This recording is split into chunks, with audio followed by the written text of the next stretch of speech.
sinisisi ko ba't ganto? Ginaganapan ko lang na natural, tsaka inagapan ko na mautal nilaban, sinugal ginapang minahal. Katagalan natutunan ko rin tumagal, tsaka alam ko naman na inaabangan na sanang tabangan yung papakawalan para di naabangan. Kaso nga lang pala ba naman ang alabang kinalakihan na galingan ng galingan, kaya nakasanayan ko makabuo na madiin. Di ko na malayo na malayo na malayo na palayo, narating patay ako na pailing. Mga naniwala di ko pwede biguin, di ko pwede pakitaan na bitin. Mga tingan na kalang busugin ko pa din kahit kabisado na kalitiin. Alam ko na may mata na nagbabantay kung paano ako sasablay, matyagang nag-aantay kung kailan ako tatamlay at lalaylay. Yung mga laway na makita ako na mahina, umay na manirang alay na manghila, kasi nga walang pinakitang hindi pamatay.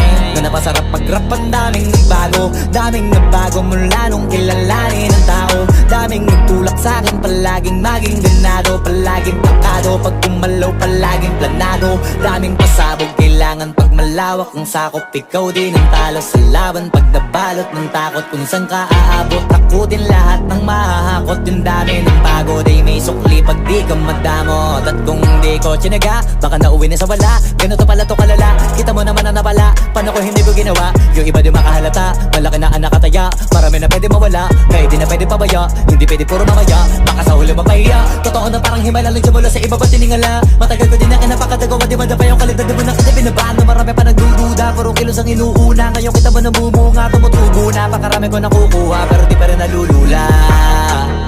Tas sa ugali wala pa rin binago, tao pa rin pag umaharap sa tao.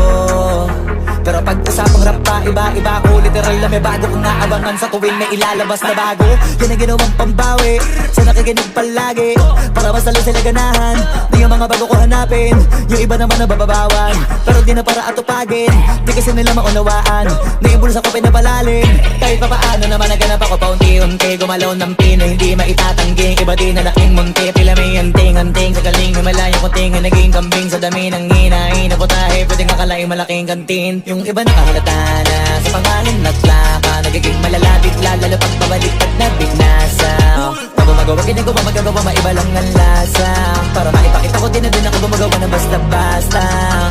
Ngayon lalo pang nananabik, kasi meron ang bumabalik. Gagawin ko pa rin ang gagawin. Ngayon saan pa kaya ko neto dadalhin?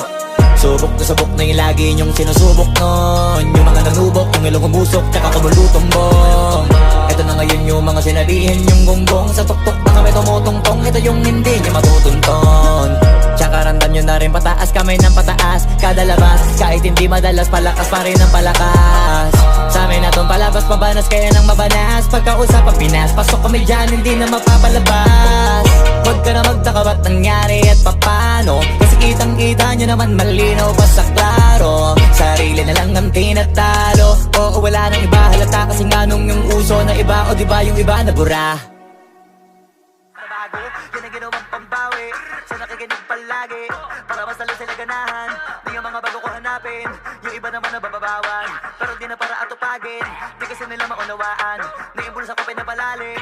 Kahit pa paano naman naganap ako paunti-unti, gumalaw ng pino, hindi maitatanggi. Iba din na laking munti, pila may anting-anting. Sa galing may malayong kunting, naging kambing sa dami ng hinahin na putahe, pwedeng akalaing malaking kantin. Yung iba nakahalata na sa pangalan at plaka, nagiging malalapit